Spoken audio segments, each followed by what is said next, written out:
So hi guys and welcome back to the channel. Recently कुछ comments आए थे जिसके अंदर आप लोगों ने बोला था कि इमेज रीडिंग के ऊपर वीडियो होनी चाहिए। So here it is, welcome back to the channel. My name is Abhishek और अगर अभी तक आपने सब्सक्राइब नहीं किया प्लीज़ सब्सक्राइब कर लो, इससे थोड़ी सी और एक्स्ट्रा मोटिवेशन मिलती है। सो इमेज रीडिंग होती क्या है? सो बेसिकली इमेज रीडिंग का मतलब होता है एक इमेज को अंडरस्टैंड करना। अब इस पर्टिकुलर टॉपिक के लिए हम लोग बात करते हैं पोर्ट्रेट टैटूज़ की। सो पोर्ट्रेट टैटू क्या होता है? बेसिकली किसी का फेस बनाते हो, किसी की मदर का, किसी की डॉटर का या किसी के बेटे का, किसी का भी आप फेस बनाते हो और उसके अंदर इमेज रीडिंग का मतलब होता है उस फेस की डिटेल्स को, उस फेस के जितने भी प्रपोर्शंस हैं या फिर उसके अंदर क्या लाइट है, क्या शैडो है, उस चीज़ को अच्छे से समझने को इमेज रीडिंग बोलते हैं। तो पर्सनली मेरे साथ लेट्स से दो सिनारियोज होते हैं। एक सिनारियो के अंदर मेरे को अपॉइंटमेंट के दिन से पहले ही पता होता है मुझे कौन सी इमेज करनी है, क्या साइज़ करना है। लेट्स से मैंने कंसल्टेशन अगर पहले कर ली है तो मुझे उससे एक ब्रॉड ओवरव्यू मिल जाता है कि मुझे किस प्लेसमेंट पे करना है, स्किन टोन कैसी होगी और क्या साइज़ रहेगा, क्या डिटेल्स रहेंगी इमेज के अंदर। और दूसरा सिनारियो नंबर 2 होता है जिसके अंदर मुझे यही नहीं पता कि मुझे कौन सी इमेज करनी है और वो on the day of appointment मुझे पता चलता है। So with my due experience मैं बोल सकता हूँ कि जब सिनारियो नंबर 1 होता है जिसके अंदर मुझे पहले ही पता होता है कि मुझे कौन सी इमेज करनी है और क्या साइज़ करना है, क्या डिटेल्स रहेंगी, वो टाटू ज़्यादातर केसेस के अंदर ज़्यादा बेटर बनता है एज़ कम्पेयर टू अगर मुझे सेम डे पता चले कि मुझे क्या करना है।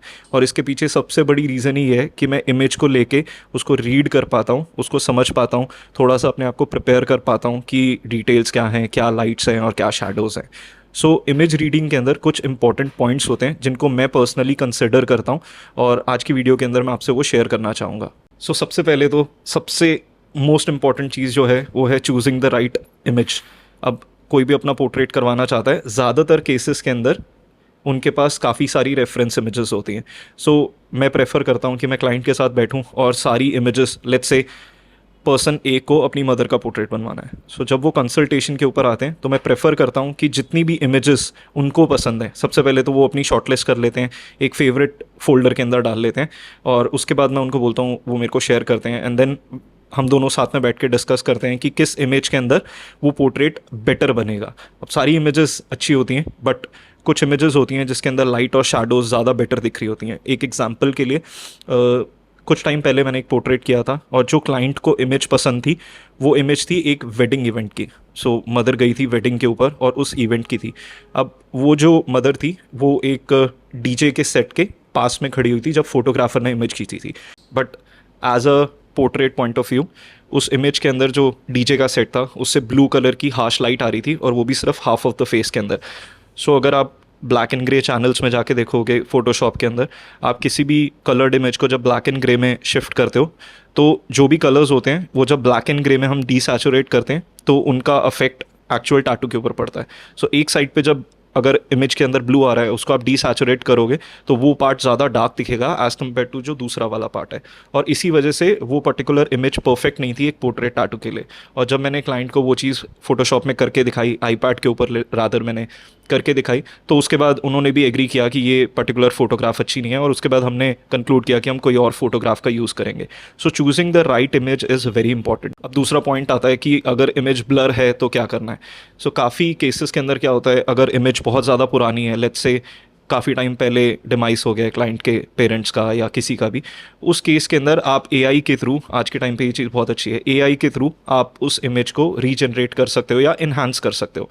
मैं पर्टिकुलरली फोटोशॉप का पेड वर्जन यूज़ करता हूँ और इस वाले पेड वर्जन के अंदर मेरे को ऑप्शन मिलती है फ़ोटो रीस्टोर की। अब फ़ोटो रीस्टोर एक तरीके से एआई से पूरा का पूरा जो इमेज है उसको रीड करके उसको दोबारा से रिकंस्ट्रक्ट करता है और आपको एक एचडी वर्जन देता है। तो अगर इमेज बिल्कुल ब्लर है या फिर स्क्रैचेस है इमेज पे, या लेट्स से क्लाइंट के पास सिर्फ एक पासपोर्ट साइज़ फ़ोटोग्राफ है, तो आप उसकी एक पिक्चर क्लिक करो अपने किसी भी कैमरा फ़ोन से और उसके बाद उसको अपलोड कर दो फोटोशॉप के ऊपर।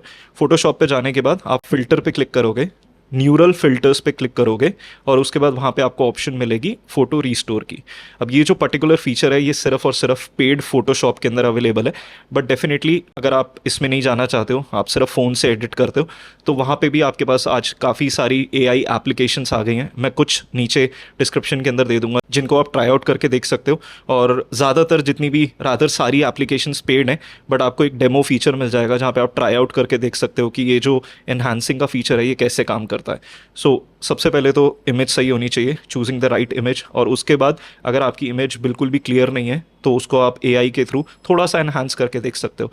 अब काफ़ी सारी सिनारियोज़ के अंदर थोड़ा बहुत फेशियल जो एक्चुअल फीचर्स होते हैं उसमें 5 to 10% का फ़र्क आ जाता है। सो मैं पर्सनली यही चीज़ क्लाइंट को बता देता हूँ, और उसके बाद जब एआई से इमेज निकल के आती है तो दोबारा क्लाइंट को दिखाता हूँ कि this is the final image और इसको हम एज अ रेफरेंस यूज़ करेंगे। और क्लाइंट अगर ओके बोलते हैं तो फिर हम प्रोसीड करते हैं टैटू के लिए। The next point is light और शैडोज़ को समझना। कोई भी पोर्ट्रेट टैटू को अगर आपको रियलिस्टिक बनाना है तो उसके अंदर सारा का सारा जो गेम है वो लाइट और शैडोज़ का है। डेफिनेटली बाकी चीज़ें भी इंपॉर्टेंट है, बट जहाँ पे आपकी लाइट टोन्स हैं वहाँ पे आपको लाइट टोन डालनी है, जहाँ पे आपका ब्लैक है आपको वहाँ पे ब्लैक डालना है, और जहाँ पे आपकी मिड टोन्स हैं वहाँ पे आपको मिड टोन्स डालनी है। सो अगर आपने मेरी प्रीवियस वाली वीडियो देखी है तो उसके अंदर आपको पता होगा किस तरीके से आप पोस्टराइज इफेक्ट का यूज़ करके इस फीचर को और ज़्यादा बेटर तरीके से, इस वाली चीज़ को ज़्यादा अच्छे से समझ सकते हो कि कहाँ पे कौन सी टोन है। सो पोस्टराइज इफेक्ट को अगर आप यूज़ करोगे तो समझना बहुत ज़्यादा ईजी हो जाता है कि कहाँ पे लाइट है, कहाँ पे मिड टोन है, कहाँ पे ब्लैक्स है और कहाँ पे शैडोज़ हैं। और क्योंकि अगर आप अपनी लाइट और शैडोज़ को सही जगह पे डालोगे तो आपका जो एक्चुअल पीस है वो ज़्यादा रियलिस्टिक आएगा और उसमें ज़्यादा अच्छी डेप्थ होगी। क्योंकि जब मैंने इनिशियली पोर्ट्रेट्स करने स्टार्ट किए थे तो सबसे बड़ी जो प्रॉब्लम आती थी वो ये होती थी, कभी नोज़ ज़्यादा डार्क हो जाती थी, सबसे ज़्यादा अगर कोई चीज़ गलत होती थी वो होती थी आइज़ के नीचे का जो एरिया होता है, जो पफ़ी एरिया होता है, अगर वहाँ पे एक टोन भी या 2 टोन ज़्यादा डार्क हो गए तो फिर वो सोलन आइज़ लगती है। सो स्पेशल एरियाज़ जैसे कि नोज़ के आसपास या फिर आइज़ के नीचे या फोरहेड के ऊपर अगर आप गलत टोन्स डाल दोगे या ज़्यादा डार्क कर दोगे तो फिर वो जो हील्ड रिजल्ट होगा मे बी वो सही आ जाएगा, बट जब आप उसकी एक्चुअल पिक्चर लोगे टैटू बनने के बाद तो वो रेफरेंस इमेज से बहुत ज़्यादा अलग लगेगा। Now the next point is facial proportions को समझना।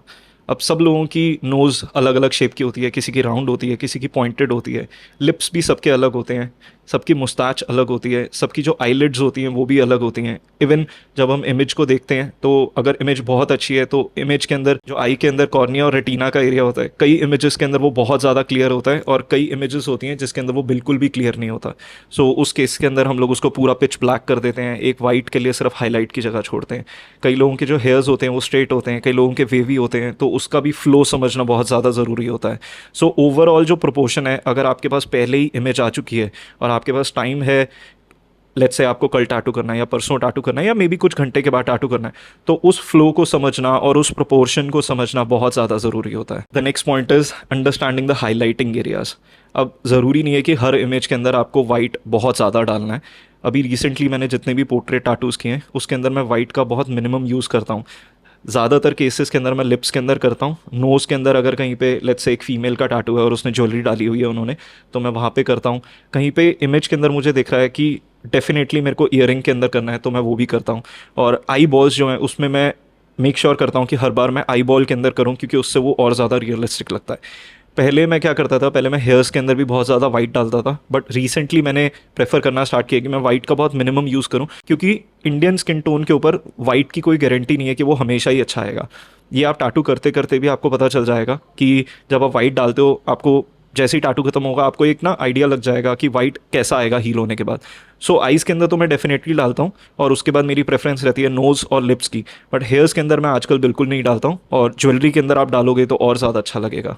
Last but not the least is understanding the texture. अब इमेज के अंदर टेक्सचर हो सकता है, अगर किसी की बियर्ड है उसका अलग टेक्सचर हो सकता है। जैसे मैंने ये ब्रेकिंग बैड का पोर्ट्रेट किया था, इसके अंदर सारी जगह स्मूथ थी, सिर्फ जो नेक के नीचे वाला एरिया है, जो चिन के नीचे वाला एरिया है, यहाँ पे थोड़ा सा टेक्सचर था, ये डाला था। शर्ट के अंदर कुछ टेक्सचर था, मैंने उसको पूरा कॉपी करने की कोशिश करी थी। सो जब आपके पास इमेज पहले आ जाती है और आप इमेज रीडिंग को थोड़ा सा अंडरस्टैंड करते हो तो उस टेक्सचर को भी कॉपी करना इजी हो जाता है, स्पेशली मोल्स के अंदर, शर्ट के अंदर, हेयर्स के अंदर या बियर्ड के अंदर। तो नेवरदलेस जो भी गेम है इमेज रीडिंग की वो सारी की सारी चलती है पेशेंस के ऊपर और प्रैक्टिस के ऊपर। सो मैं पर्सनली आप लोगों को रेकमेंड करूँगा कि अगर आपके पास थोड़ी प्रीवियस आपने कभी पोर्ट्रेट टैटू किया है या आप कुछ करना चाहते हो तो उसकी जो इमेज है उसको लेट्स से 15 मिनट के लिए या 20 मिनट के लिए अपने सामने रखो और उसको अंडरस्टैंड करने की कोशिश करो, उसको डीकंस्ट्रक्ट करने की कोशिश करो, उसके लाइट और शैडोज़ को एक पेंसिल या पेन लेके मार्क करने की कोशिश करो, उसका जो हेयर है उसके फ्लो को अंडरस्टैंड करने की कोशिश करो। विद पेशेंस एंड प्रैक्टिस आप जितनी बार इस चीज़ को करोगे आपके लिए उस इमेज को समझना बहुत ईजी हो जाएगा। And eventually you will see कि जब आप स्टेंसिल लगाओगे उसके बाद आप जब उसको अप्लाई करोगे, अपनी टेक्निक्स को अप्लाई करोगे, आपके लिए टैटू नेवरदलेस 20 to 30% ईजी हो जाएगा, क्योंकि आप उस इमेज को ऑलरेडी रीड कर चुके हो और आपके लिए उसको समझना ऑलरेडी आप थोड़ा बहुत उसको समझ चुके हो।